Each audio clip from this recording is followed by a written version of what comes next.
травми, Сполучені Штати Америки. Всіх запрошуємо.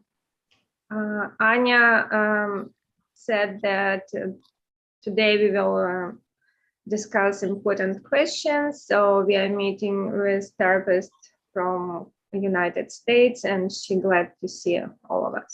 Great. Thank you, Anna. It's always good to see you. And today, our team, we have Irina, who's our interpreter today, and our therapist. And we have Stephanie, and we have Susan. And we prepared some ideas about the question for today. Елейн сказала, що сьогодні ми зустрічаємося з вами на нашій команді Стефані, Сюзан і я. Я буду переводити. Я не так добре переводжу, як Наталія.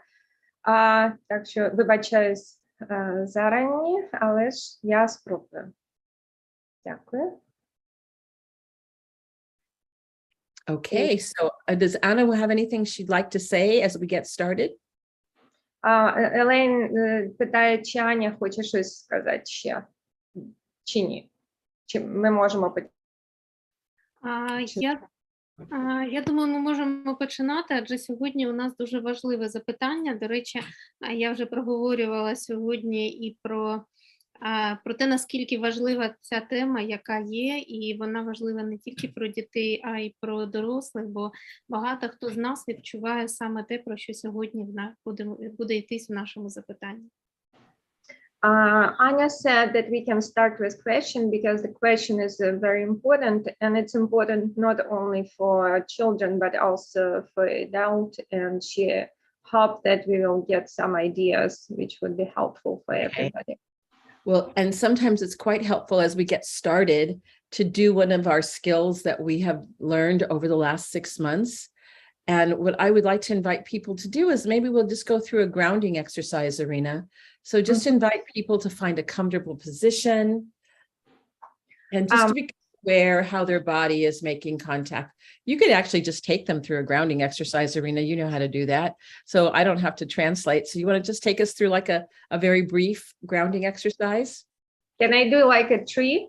I really like it. Well, yes, if you want to do like a tree. I love that. Yes. Okay. Елейн запросила мене почати нашу зустріч з якоїсь навички, про яку ми вже говорили не раз. І вона запропонувала сьогодні вибрати навичку заземлення і запропонувала мені зробити. І ця варіант цієї навички, мій улюблений, це навичка заземлення як дерево. Elaine, do you want me to speak in Ukrainian or do you want Yes, me to... why don't you go ahead and speak in Ukrainian, and that will make it a little bit shorter, and then when we're done, we'll go to the question. Yes, go ahead, Irina. Я не все це зрозуміла, всі знають цю навичку. Я запрошую усіх, хто сьогодні на цій зустрічі, і усіх, хто нас сьогодні дивиться, сядьте так, щоб ви почували, як ваші ступні прикасаються до підлоги, як ваше тіло прикасається, може, до спинки стула чи дивана. І я запрошую вас уявити собі ваше улюблене дерево. І представте собі, що ви є це дерево. Почувствуйте через своє тіло, як ваші ноги, вони сильні, дужі, і вони, як корні дерева, держать вас.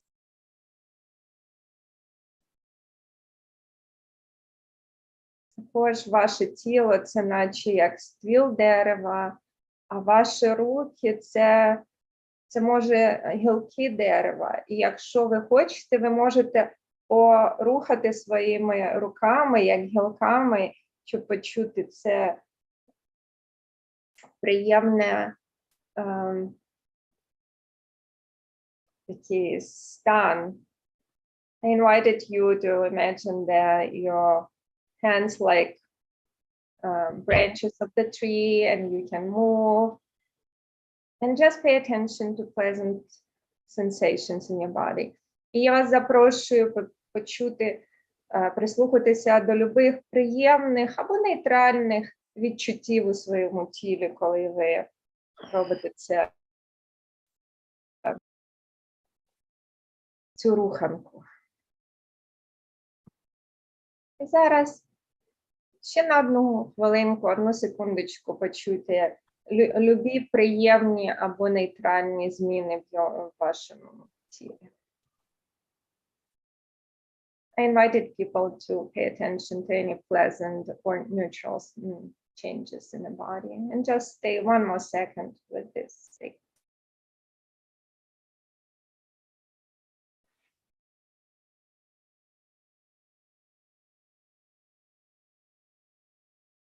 Дякую.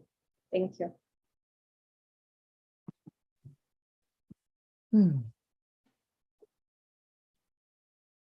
Feels good to stretch the body a bit. Лейн каже, що це приємно тут трошечки порозтягувати свої мускули. Look at that, a nice yawn. A little release. Вона казала, що вона позіхнула, це така спати, like, релаксація так. Look at it again. Ah, that's funny how that works. All right, so let's get started. And if Anna would like to read the question. Аня, можете зачитати питання? Так, звісно, Наталія, у мене є запитання моє власне відносно тієї вправи, яку ми тільки що робили. Чи можна? Угу. Я не почула, що ви сказали. Ви сказали, що це ваше власне запитання? Так, я кажу, що у мене є запитання моє власне відносно тієї ресурсної вправи, яку ми тільки що робили, якщо можна. Угу. Добре, запитуйте. Якщо образ змінювався, спочатку мені здавалося, що я маю бути яблунькою, якось так, я навіть бачила ці яблучка, а потім я зрозуміла, що мені зовсім не хочеться підіймати свої руки догору, і я просто побачила, що це Іва, і це було дуже приємно, коли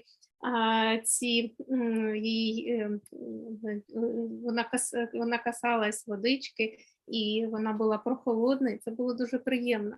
Якщо образ змінюється, в цьому є якась проблема, чи це все добре?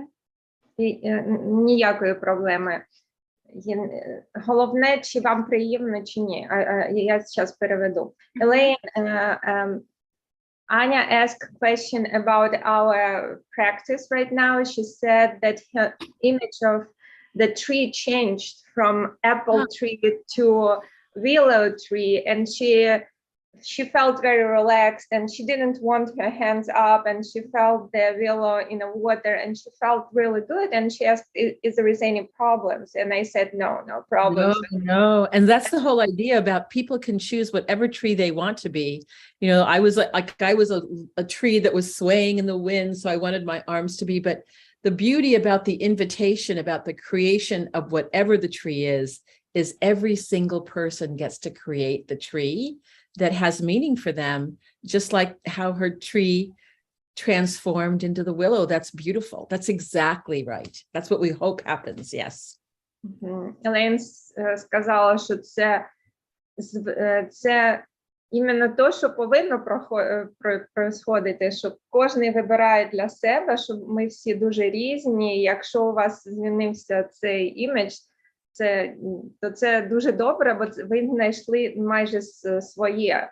Елейн захотіла порухати руками, і я захотіла, але це дуже індивідуально. Так, дякую. І ми переходимо до нашого запитання. Нас питає учасниця, її доньці 17 років. Донька постійно скаржиться на втому. До початку війни дитина багато читала, захоплювалась рукоділлям, займалась спортом.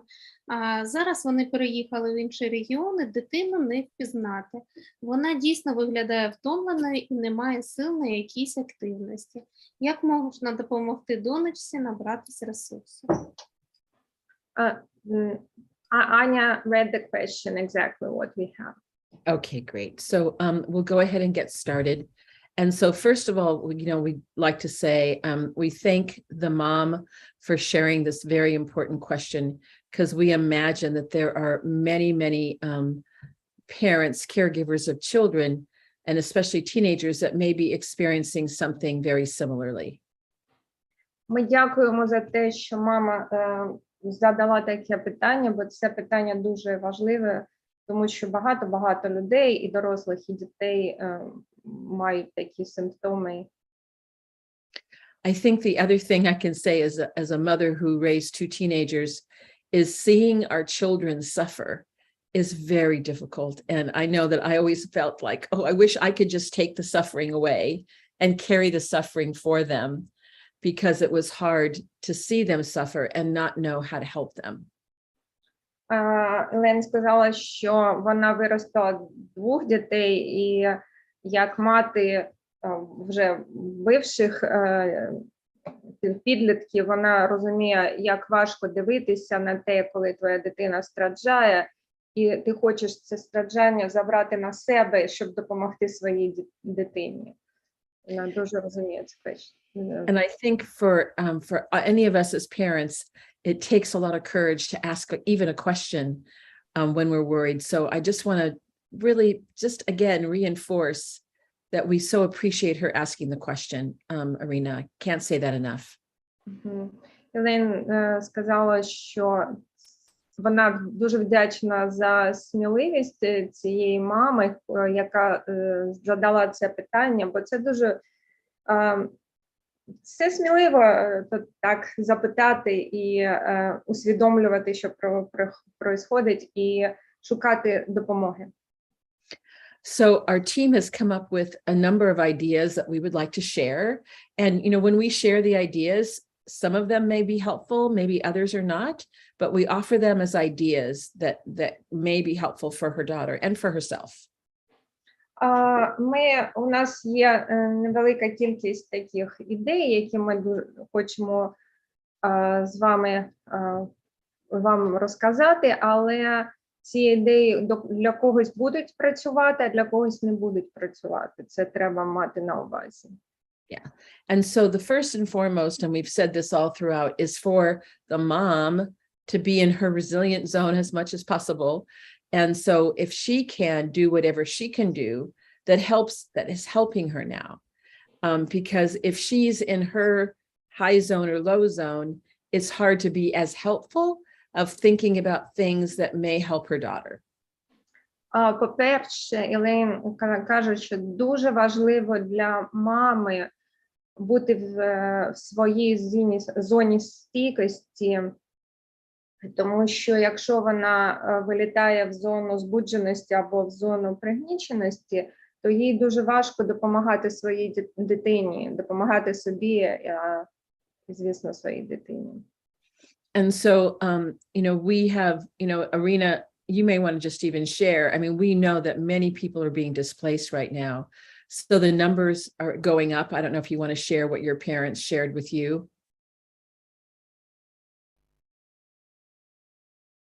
I'm sorry, my internet connection is not good. Oh, but okay.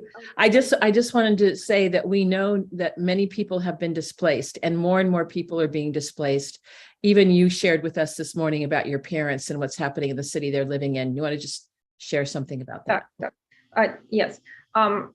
Елен запросила мене сказати трошки, що ми усвідомлюємо, ми знаємо, що багато людей тепер переїхало в різні місця, і там, де живуть мої батьки, це центральна частина України, мої батьки сказали, що до них в місто приїхало 5 поїздів, я не знаю, скільки вагонів з людьми, яких розселили по гуртожиткам. Дуже-дуже багато людей приїжджає зараз. And so we have a number of different avenues or different ways we want to address the issue. And one is from, just the very normal reaction that she would be having as a teenager who's been taken away from her friends. I don't know if she's being able to continue to attend online in school with the people from where she's from or not, but everything in her life has changed. And she's also in that developmental age where the world is opening up to her in terms of ideas and thoughts and feelings about her place as a young woman in the world. Ми повинні розуміти, що 17 років – це такий вік, коли дуже важко, коли тебе витягли з корнями з одного місця і перемістили до другого місця. І ми не знаємо, чи спілкується вона зі своїми друзями, ця дитина, чи продовжувала вона школу, може, дистанційно. А також треба усвідомлювати, що це такі,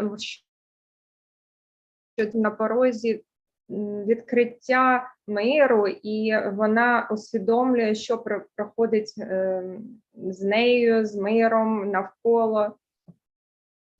And so I want to talk first about, maybe a more serious part of this, which is some adolescents will have what's called a major depressive episode for the first time when they're teenagers. And certainly there can be situations that can spark this experience. And go ahead, and then I'll explain the rest.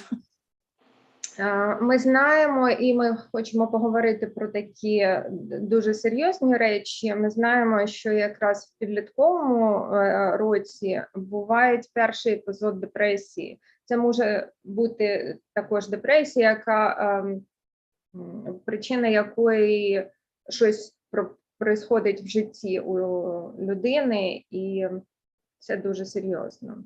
Ми трошки хочемо про це поговорити. So I'm just going to go through the symptoms. So my question for the mom is, she expressed that she's tired.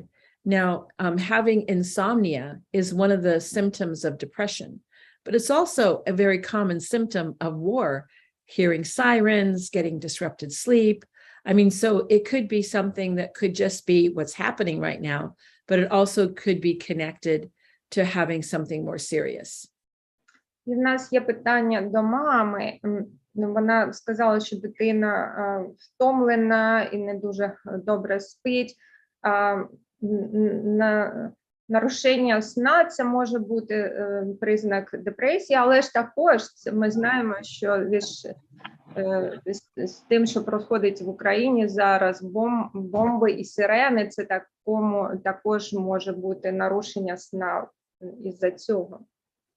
And so another symptom of depression is a loss of interest and pleasure in things that you used to enjoy, but you aren't enjoying anything anymore. So that she's not doing her needlepoint, that she's not reading, could be another symptom. Ще один симптом депресії, і я забула сказати, що Елейн хоче нам розповісти про симптоми депресії. Ще один симптом депресії, I'm sorry, I didn't finish. Це коли в нас немає інтересу в тому, що ми любили робити до цього, і в цьому випадку дитина не хоче вже вишивати, вона не хоче читати, вона не робить те, що вона любила робити. And going along those lines is an inability to concentrate. So the concentration becomes less. Також ще один симптом – це коли важко сконцентрувати свою увагу на чомусь. Also, sometimes just feeling guilty about a free-floating guilt. You can feel guilty about, oh, I'm sorry, I didn't, wash the dishes right. It can be all different ways that you can feel guilty that sometimes are not necessarily reasonable. А також може бути почуття, я не знаю, як це привести точно, але як звинувачення, коли ти чувствуєш якусь свою вину, але ж це може вона бути необоснована, ця вина. Це також один із симптомів. And there can also be appetite changes, like eating more or eating less. Either way, either extreme. Ще може один симптом – це чи людина їсти дуже багато, чи дуже мало. Таке зміна типу. And then there's something that's called, well, it's a change in your psychomotor expression. So you could either be agitated or kind of to slow down, that everything seems to be in slow motion. Також це може бути зміна в тому, як людина себе відчуває всередині, як вона рухається навіть. Це може вона бути збуджена в будь-який час, або вона буде пригнічена в будь-який час. And also the mood is depressed. And for more days than not, like it doesn't have to be very long. Like if she's seen it like for a 2-week period and she's been so, down and depressed, and it's really hard to get her to even, like she says, do an activity, that is another symptom. And you only need to have 6 of the 9 symptoms that I'm going to say. The other one is thoughts of wanting to end one's life. So that can be another symptom, which can go along with also life changing so dramatically right now for her. Також це ми повинні бути уважні до в якому стані емоційному знаходиться людина, дитина. Це якщо депресивний стан, і якщо він вже майже 2 неділі або більше, це дуже таке ж симптоматично, щоб мати цей депресію як клінічну депресію, так, то повинно бути 6 з 9 симптомів людина повинна мати. І ми ще не всі перечислили, один із симптомів це також може бути, що людина хоче закінчити в неї жити далі. And we also know that, there's been many academic studies done that war can result in an increase in depression and anxiety. І багато є старі, я забула, як сказати, що війна приводить до того, що люди більш депресивні і дуже тривожні. So if, as she may be listening to what I'm sharing with her, the mom, if she's seeing that her daughter has many of these symptoms, she may want to try to find a doctor to talk to her daughter about a depression. And now I know that in the United States, many of our doctors who are primary care doctors are very educated about depression. I don't know the medical system in Ukraine, but sometimes it would be to a mental health provider, and sometimes it would also be to a doctor. In the United States, only doctors can prescribe medications for depression and nurse practitioners. So I think she may need to take her daughter to a level of care to have an evaluation. Елейн каже, якщо мама бачить, що в її дитини присутньо багато з цих симптомів, які ми перечислили, то це було б добре обратитись до лікаря і поговорити з лікарем. В Америці навіть терапевт, обичний лікар може діагнозувати депресію. Це не обов'язково психіатр чи терапевт, але ж це якщо мама бачить, що дуже багато, добра ідея піти і зробити таке. I have worked with many parents over the years, and sometimes parents are afraid, say, oh, I don't want to ask her if she's thinking about ending her life, because they think I'll give that idea to her. I don't want to ask her that question. And actually we find it's just the opposite. It's important to ask, because many times a teenager won't share that because they don't want to frighten their parents, or they, don't want to say it out loud to someone. But if you don't know the answer to it, you don't know how serious it could be. And remember, we don't know. She may not have depression, but if she does have the depression that's connected to wanting to end her life, then knowing what her answer to that would be very important for the mother to more urgently get her help. Ми знаємо, що багато батьків навіть бояться задати таке питання, чи хоче дитина закінчити своє життя, бо вони бояться цю ідею вселити в голову дітей. Але ж це відомо, що якщо ми не запитуємо, то ми не знаємо.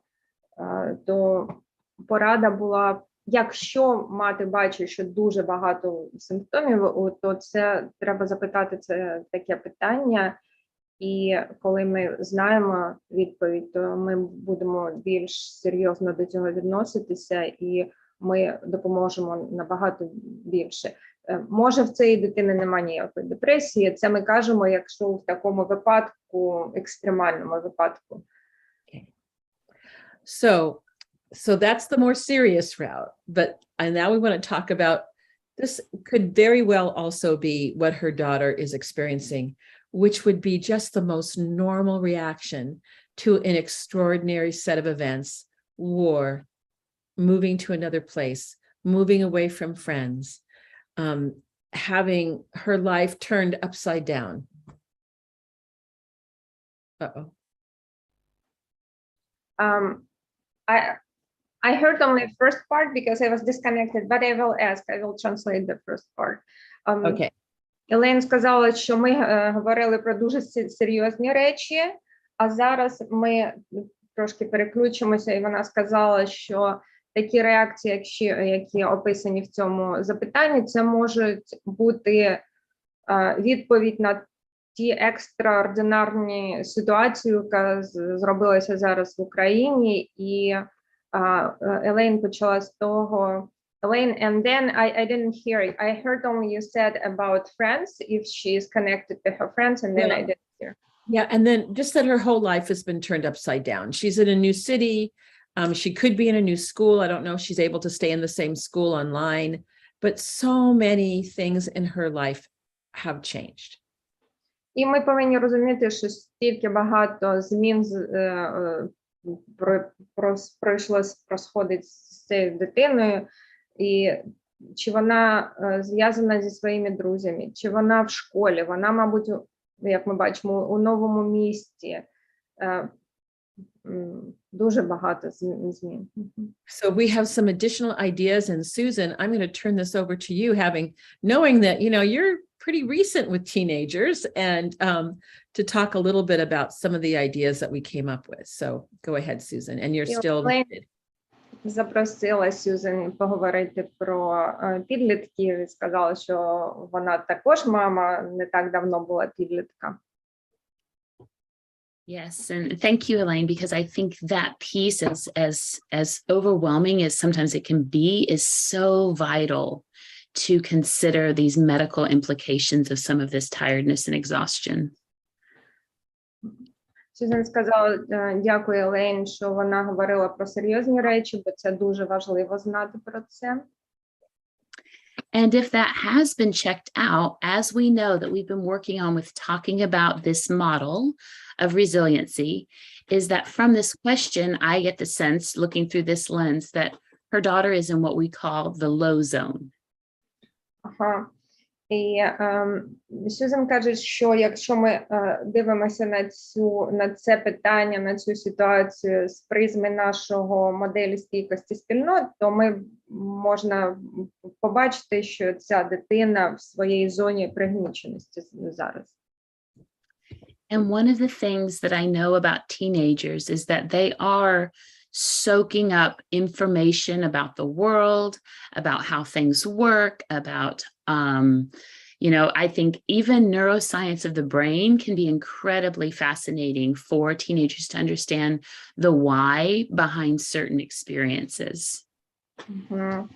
І мозок підлітка, він як губка, яка впитує в себе інформацію, і мабуть, і вони обично вони інтересуються багатьма речами, і навіть знати про нейронауку мозку було б, може, цікаво.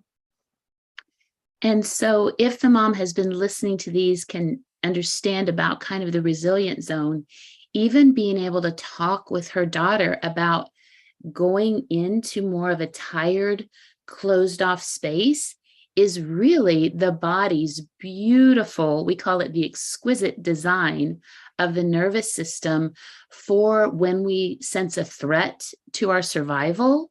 Sometimes moving into a more still, quiet, withdrawn space is what the body naturally does as a protective mechanism.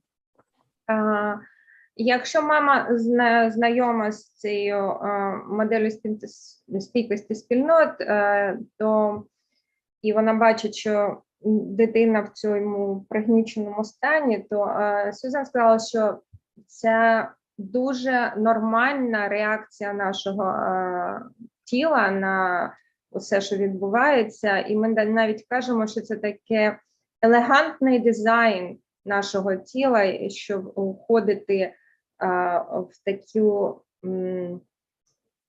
такий стан.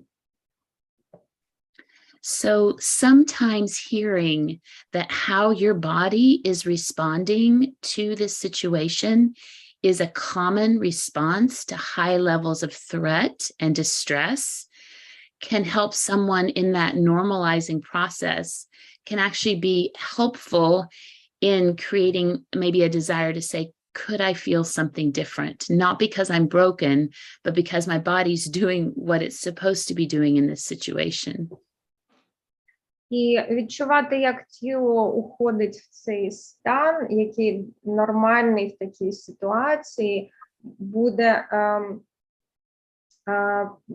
полезно для зрозуміння свого, що відбувається з тобою, з твоїм станом. І я думаю, що я не знаю, як точно перевести, але ж така ідея, що це дуже нормальна реакція, і усвідомлювати це допомагає нам продовжувати.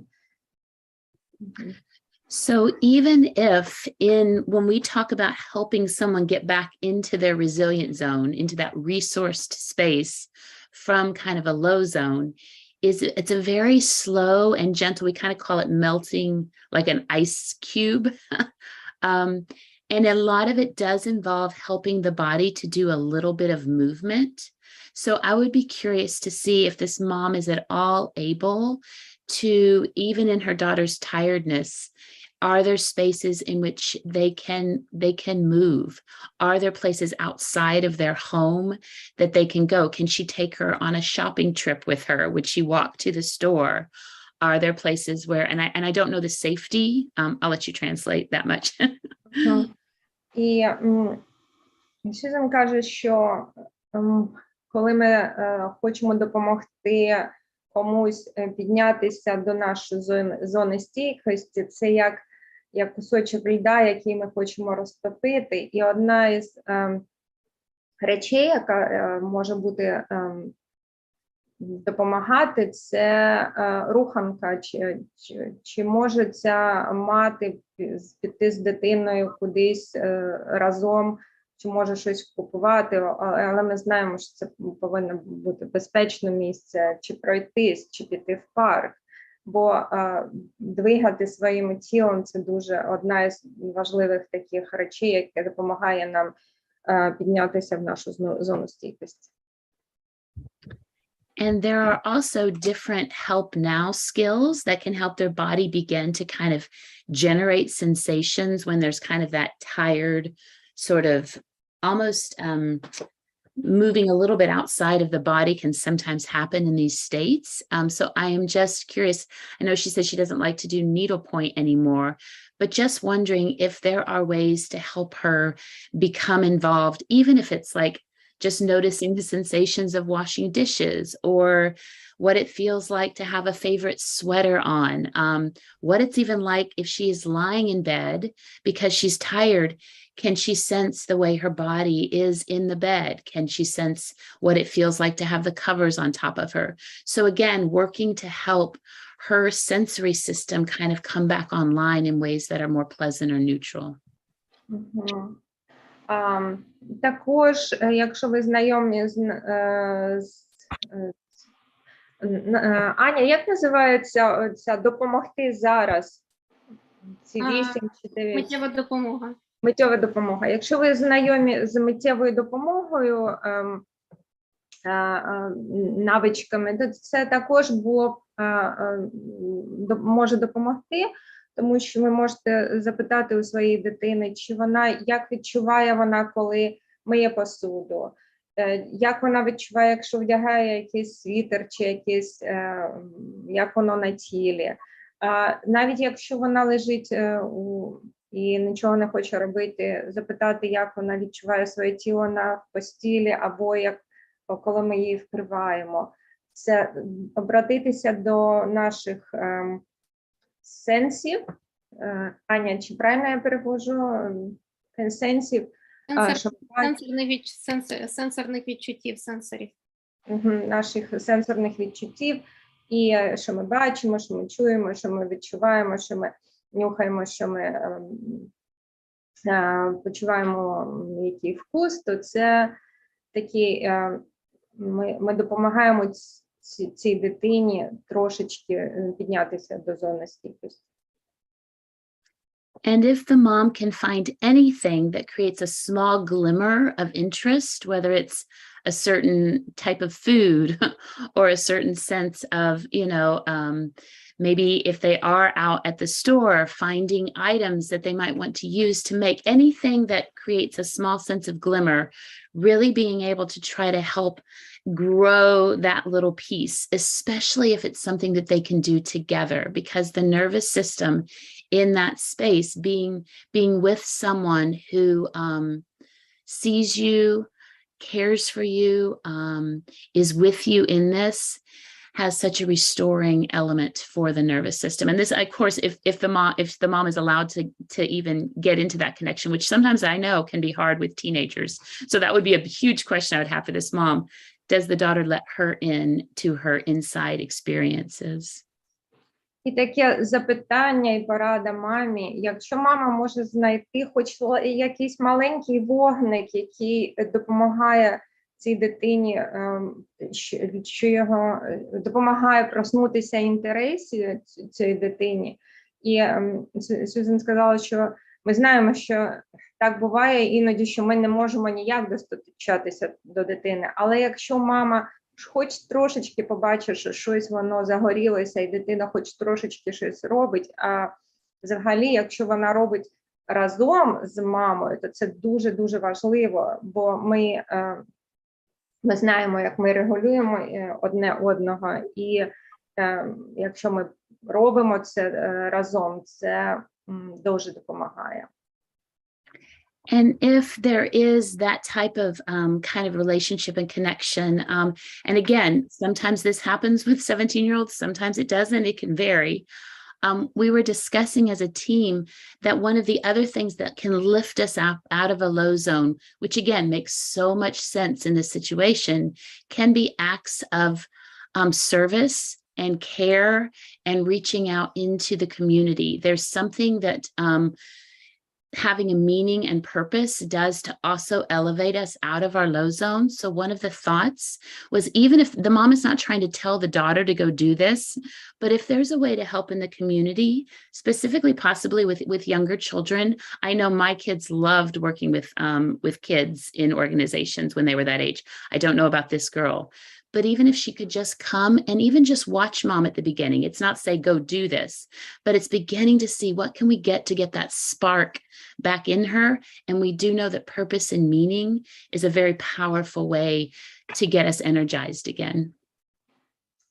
Сюзан говорила про те, що якщо ми зможемо хоч трошечки залучити цю дитину, якій 17 років, цього підлітка, до якоїсь справи, яка допомагає іншим людям і може щось робити для суспільства. І може на початку навіть нічого ця дитина і не повинна робити, але вона буде з мамою, якщо знайдеться така діяльність, яка придасть сенс тому, що проходить, то це буде дуже допоможе дуже. І якщо вони будуть разом, і я повторюю, що дитина може на початку тільки дивитися, а потім включитися більше. І Сюзан казала, що про своїх дітей, що її діти дуже, коли вони були підлітками, вони дуже добре себе почували з маленькими дітьми. І може щось таке подібне, якщо вони зможуть допомагати комусь допомагати, може, таким же переселенцям або другим людям, які в тому місті, де вони знайомляться, щоб ця людина і ця була якась спільна діяльність, і воно, щоб воно мало смисл, мало сенс для них. And then I just have one more thing I want to add. And if in any of these activities, whether it's a kind of a help now skill, a sensory-based skill, a movement that they can do together, or possibly even engaging in helping other maybe displaced children, if mom is first able herself to notice any pleasant or neutral sensations that she has when engaging in these activities, and then can also kind of ask if she can see on her daughter's face a slight uplift, a little bit of difference, just simply asking a question. I'm just wondering if I saw a bit of a smile as you did this. Do you notice anything in your body that feels a little bit more pleasant or neutral? So again, we're just slowly trying to help drop into sensations other than tired.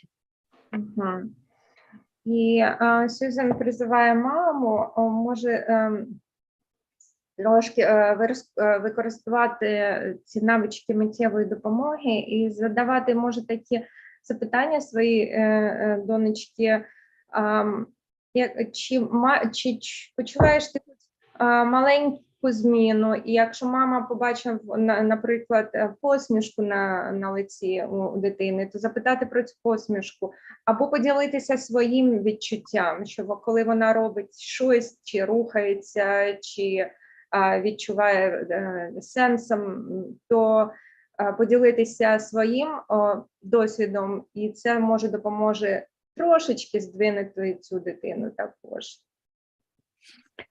Thank you so much. Thank you, Susan. I just want to say I was losing power in my computer, so I had to step away to find my cord. So I missed part of your presentation. But I just also wanted to say I look sometimes at those tired, low zone states as almost like if you're thinking about a car, when the battery is, the juice is very low, that you sometimes have to put jumper cables on to get the battery moving. If you can describe that, Irina. I think about the low zone is like, no juice in the battery and needing, jumper cables to get the battery juiced up again. Елейн запропонувала таке порівняння. Бути в зоні пригніченості – це як мати машину, в якій сів акумулятор. І щоб запустити цей акумулятор, ми повинні щось робити трошечки. І я бачу, що Anya has a question. Yeah, let me just finish this thought and then we can do that. So the important thing about that is that sometimes, and I just want to emphasize this, it might be just very small change to begin with, very small. And that's why the help now strategies, sometimes those are the best ones to use. Did you say anything about that, Susan? Okay, good.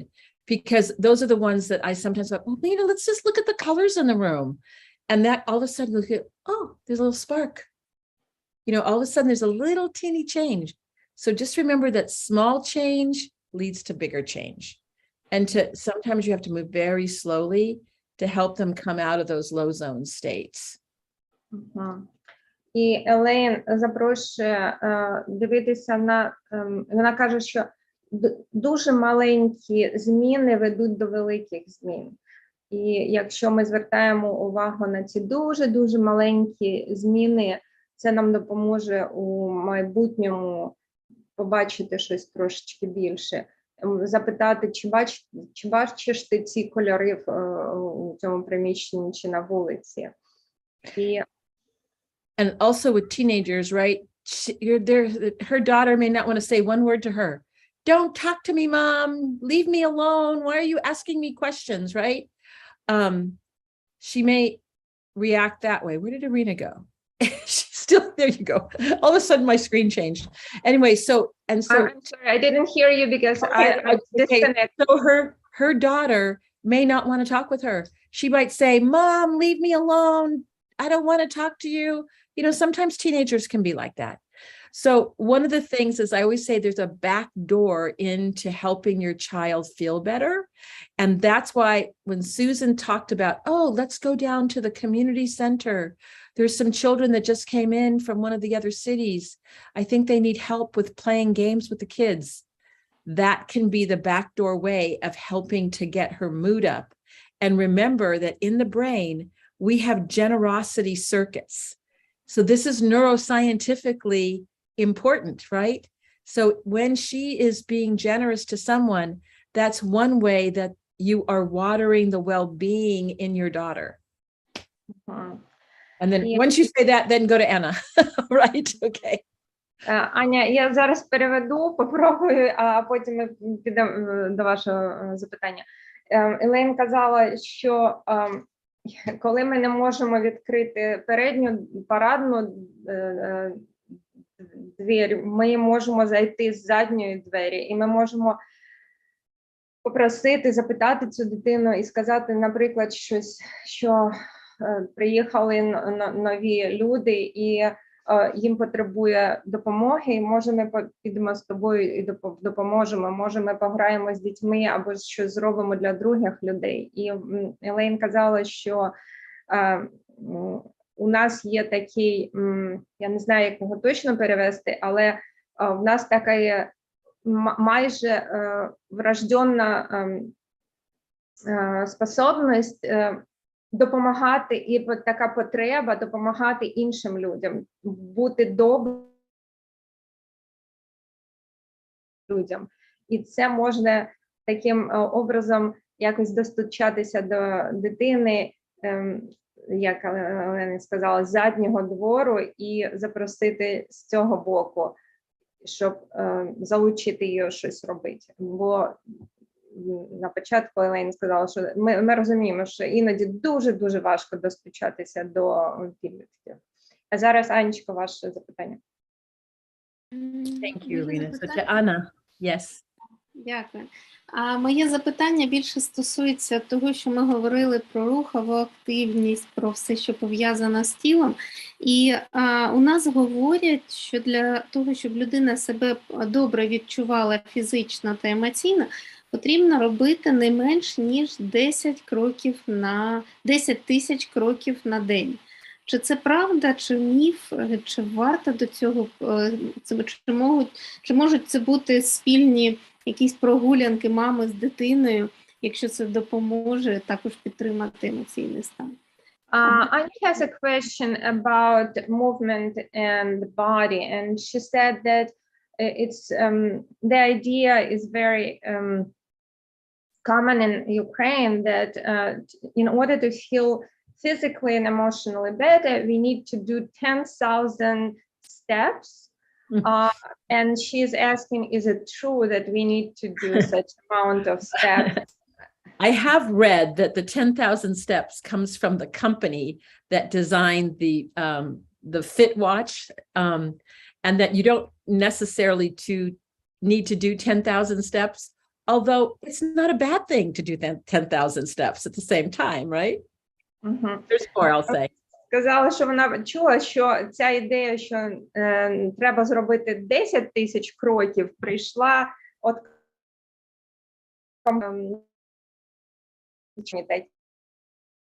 Oh, you froze. Yeah. Irina, you froze. We didn't hear what you said. Because Я сказала, що сама ідея прийшла від компанії, яка розробляла годинник на руці, але ж, да, це непогана ідея, але я так розумію, що вона не підтверджена наукою, що 10 тисяч кроків необхідно. But it is very important to have movement, and there's many studies that have shown that when people can exercise and move, that does help their mood.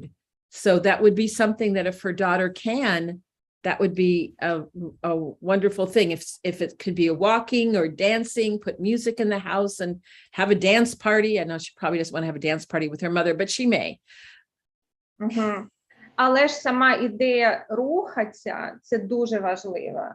Це наповнює нас енергією, і якщо вони зможуть хоч якось рухатися, може танцювати, включити музику. І Елейн каже, ми не знаємо, чи буде дитина танцювати з мамою, а хто знає, може і бути. Я, наприклад, в мене дочка підліток була, і ми могли з нею танцювати.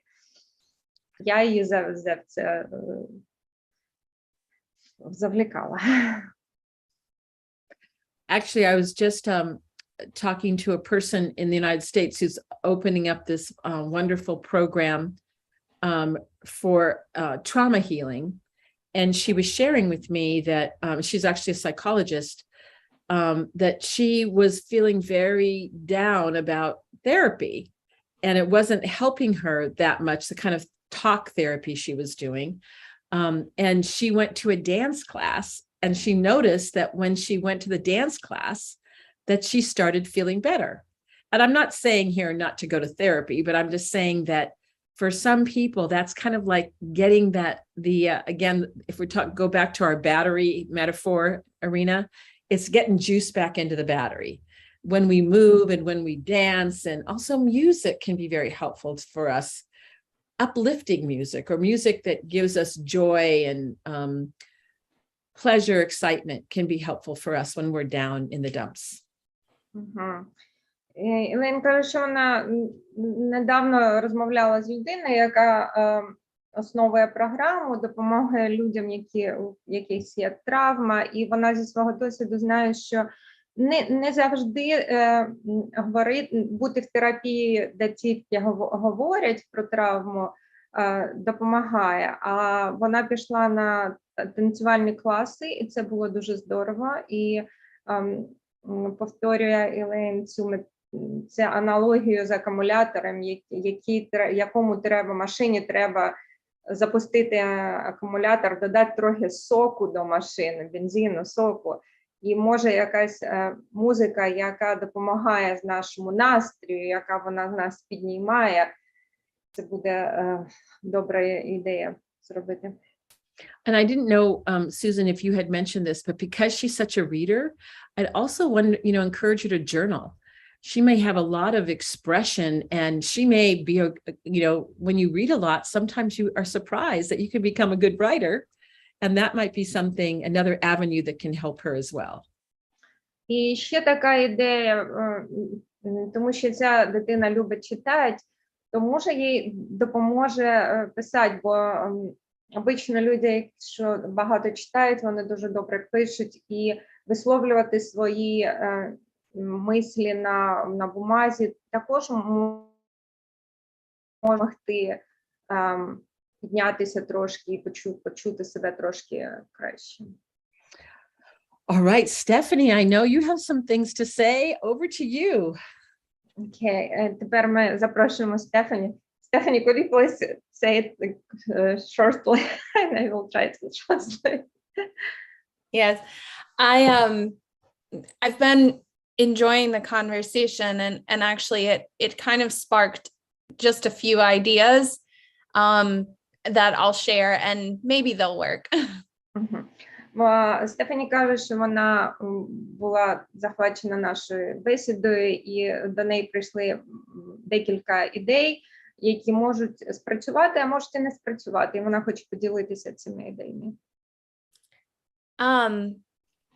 The mom mentioned the reading and the needlepoint, that those were resources for her in the past. And I think sometimes when we're in our low zone, it can be hard to have the energy to do what we need for our own self-care. Мама сказала, що для дитини читати і вишивати – це був ресурс. Але ж коли ми в нашій зоні пригніченості, інколи це дуже важко зробити. I wonder if there is a way maybe to incorporate the reading or the needlepoint as something she does for others. For instance, if she has younger siblings, maybe reading a book to them, or if there's new members in the community, maybe making something small for them as like a welcome to the neighborhood, some way that she could use those resources for others and have it also then be resourcing for her. І ідея така, що якщо вона не може використовувати ці ресурси для себе, читати і вишивати, то може залучити цю дитину, робити це для других, може читати для молодших дітей, а може щось вишити для когось, як Стефані сказала, якщо ми привітаємо нових людей, які приходять до цього міста, до цієї спільноти, і якусь вишивку зробити для людей, і інколи робити для когось, це буде наш ресурс, це допомагає нашому ресурсу. I even do this sometimes with my own kid. They like to read, but when things are stressful, they often won't read, and they would prefer to watch TV shows, and then they don't sleep very well when they do that. So sometimes I'll say, you know, I am just so tired. I need someone to read to me tonight. And so I will go and just, you know, lay down in the bed near them and let them just read a book to me. And so sometimes when they wouldn't read for themselves, they'll read to me because they're helping.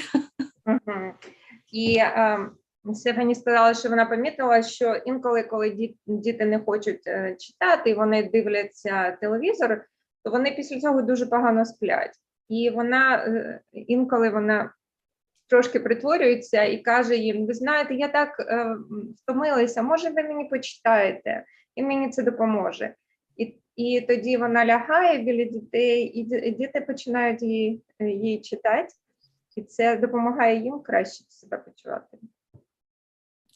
And I think lastly, I don't know that this is, you know, helpful or groundbreaking, but I just want to echo what Susan said, that, gosh, this response is just so normal. And I sympathize with the teenager and what she must be going through and experiencing. It's not what we would wish for our teenagers. And so, you know, even though it doesn't solve the problem, my heart is so with this mom, and, you know, we're here. Казала, що вона не знає, чи буде це допоможе, але ж вона хотіла висловитися, що вона з Сюзан хоче сказати, що це дуже нормальна реакція, і вона з цією мамою, і в її серце йде до цієї мами, і вона розуміє, що це все, що проходить, воно ненормальне, але ж реакція нормальна, і ми дуже хочемо допомогти. So now, Irina, over to you. If there's any other words of wisdom that you want to share about teenagers, because I know you've raised your daughter too. Так, Елен запросила мене, чи може я щось розумне скажу. I am concentrated on translating, so I will try.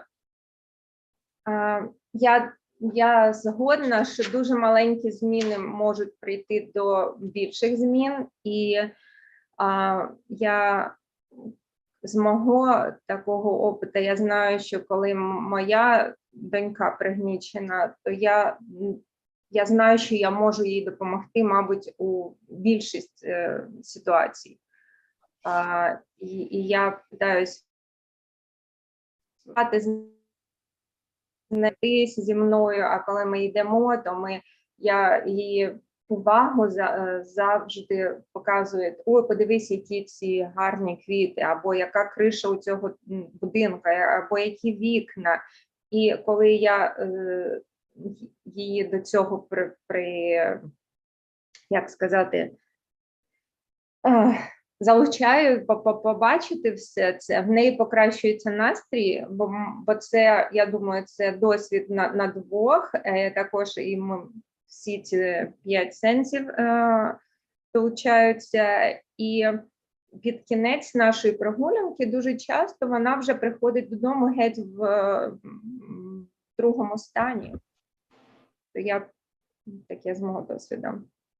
I just said that when my daughter feels bad, I often take her for a walk, and I try to engage her to pay attention to colors, to sounds, to the shapes of the roof and flowers. And so this engagement helps us to come home, and she's usually in a different mood after this, and she knows it now.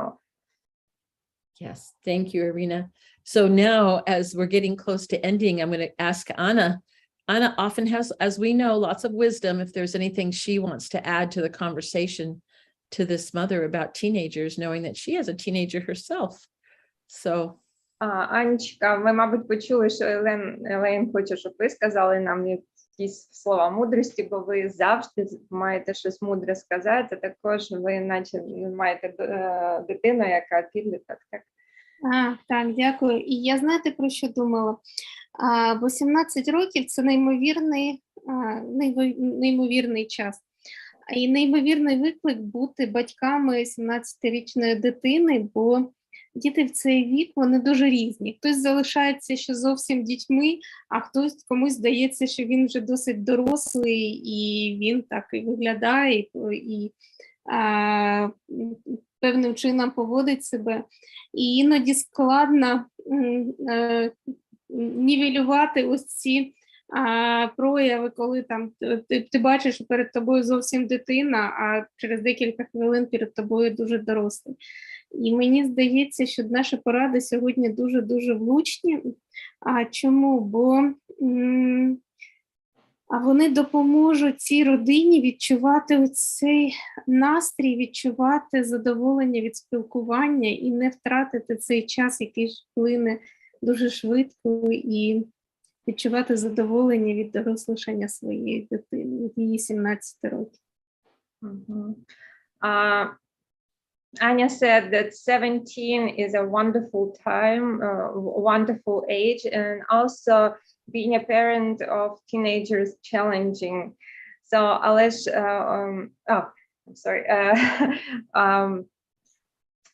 all the advices we are giving today helps, probably gives ideas to this parent how to be engaged and not miss this wonderful age with their teenager, and be together and have some experience together and go together, and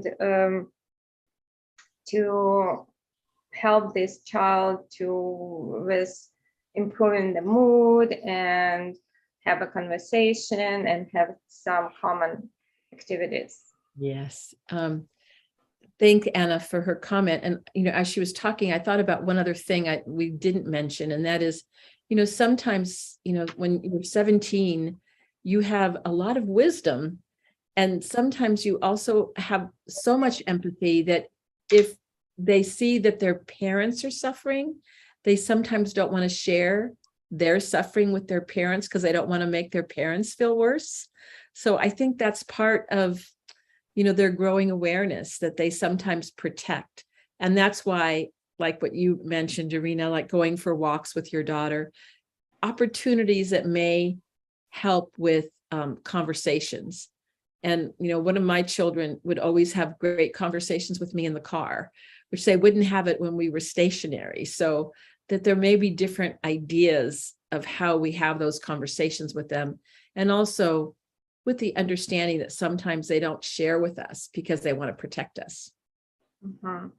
І ще таку ідею Елейн забула сказати попередньо, і вона сказала, що у цьому віці діти дуже багато чого розуміють, і вони дуже багато думають, і важливо з ними спілкуватися. І вона сказала, що зі своїми дітьми, і з моїми також, я можу сказати, що коли ми кудись їдемо, получаються кращі розмови, ніж вдома. І бути з ними І дуже часто наші діти не висловлюються, бо вони не хочуть нас огорчати, вони не хочуть, щоб ми відчували собі погано. І це одна із причин, чому вони з нами не діляться. Але було б добре знайти якісь способи, щоб з'єднатися з дитиною і вийти на цей простір такий розговору і простір думок дитини, і це буде добре для дитини і для батьків. Yeah, and sometimes even making a statement like, part of our strength together as a family is sharing our feelings about what's happening. So it's okay for you to share with me. Можна навіть сказати, що частина нашої стійкості, як нашої сім'ї, це уміння ділитися друг з другом, що відбувається з нами. So the other, Irina, I'm wondering also if anybody else has anything they'd like to say. I noticed we've had, I don't know how to pronounce her name, Hatania. If she has anything she'd like to say, or the person we don't see. Елейн запрошує, може в когось є свої думки, свої ідеї. Ми бачимо тут Наталю ще, Тетяну. Якщо вони хоч щось хочуть сказати, буде добре. Because I think I noticed a teenager in the background. I noticed a teenager, I think, in the background. Елейн said, вона сказала, що вона побачила підлітка на вашому фоні. То вона запитала. Але виглядає, що Наташа дуже скромна. Okay. It's nice to see her smile. Really, yes. Елейн каже, що дуже приємно бачити вашу посмішку, Наталі. Дякую. Okay. All right. So I think that brings us to the end of our time together. And again, I would like to thank you all for the honor of having us come. I cannot believe this is our 6th month together. And, we have been with you every week since February, and you know that we are here with you. And we are very also appreciative that tomorrow we start the first ever community resiliency model teacher training with our Ukrainian colleagues. So we will see you next week. Go ahead, Irina.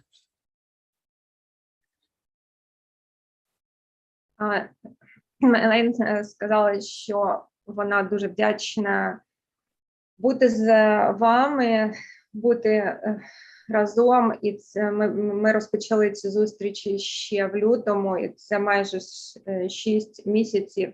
Кожного тижня ми тут, і ми дуже вдячні, що ми тут і з вами. І вона каже, що завтра почнеться тренінг для вчителів моделі стійкості спільнот. Вона дуже рада, що це буде проходити. І Elaine, I'm sorry, I forgot. Maybe I didn't translate everything, but I said. It's okay. I'm sure it was good enough, and also that we wish everyone a wonderful a day of celebration on Wednesday. І таке побажання мати дуже добре празднування Дня Незалежності 24-го. Ми з вами, і ми з вами будемо святкувати це. Yeah. So until we meet again. До наступної зустрічі. Дякуємо за таке неймовірне побажання. Ми знаємо, що ви будете з нами. Дякуємо, до зустрічі, Ірина. І окрема подяка за сьогоднішній переклад. Anya said, thank you very much. It's very important what you said, that we will be with the Ukrainians during the Independence Day. And she also said, thank you for my translation. I'm sorry, I am not a translator. Oh, but thank you, Irina. It was, again, good enough. Otherwise, we wouldn't have been able to have this conversation. So, Irina, thank you for being our interpreter today. Thank you so much. До зустрічі. Дякуємо.